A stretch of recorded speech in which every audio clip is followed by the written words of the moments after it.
Semia baibuli bain abana baino igoro yemeremo barachi gochora kegochwika omwaka ogocha ekara bali ba class ya kyanda bachukanda class gikumi ase omorobelio bwa masomo okorunga como competence based education gose CBE ochi ko ochaka rasmi korwa ase chiskuru ao chechikendelio niga kwano ritkolia lero korwa ali ase skuru yabamura ya Kibirigo Boys Egere National School una Fatgad Gesemba agotomanya Chinkaki chiskuru che secondary bagendrete kuyarigania osio omoroberio omoya OCPA gose competence based education nigo korwase skuru ya secondary ya bamura ya Kibirigo eyo yakinwa kuika ase kerengo keria kya C1 gose national school nigo barabwo baireri baga yogo chagosomya aborokiwa be grade kya 10 ase chipathway chonsi isato engana batebire mbaretayare asukubarigania aborokiwa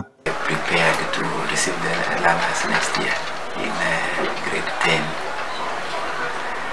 So as a school we are lucky because we'll be able to cover all the three pathways.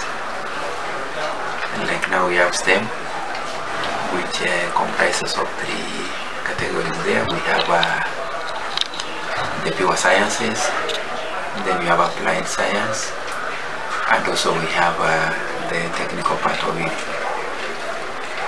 So under the pure sciences we'll be having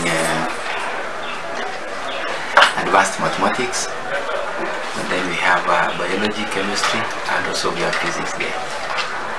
And then the applied part of it we have home science, and then we have computer studies, and then we have agriculture.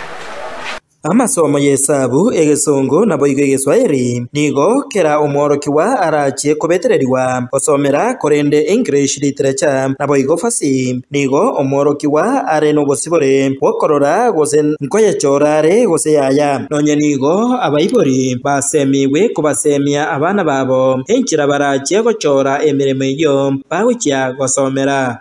And when you look at the combinations, the subject combinations that we have, because I'm told that from the pathways that you are going to select, like now if you choose STEM and you have taken pure sciences, you are going to take two subjects from there and maybe one complementary subject.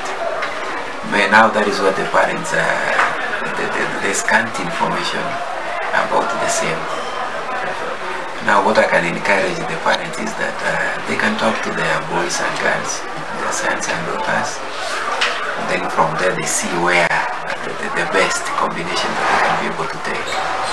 Chinkaki echecho nigo abaibori boigo basemiwe tibabaisa kubabetereria abana babo igoro ya masomo aria parache ochora. We advise them to take them, but again we don't force them. That what I know is, me as a parent chenye nataka kufanya ni na hii, which is likely to affect them again in future. So it's good that you agree, you try to advise and give the boys and girls the direction on what they're supposed to take, but don't force them. Kingo reporter gatembe korwase skuru eyiga ya secondary ya bamura ya Kibirigo egotoka meya ward ya Banyamatuta West Mugirange County ya Nyamira Fatgad Gesemba.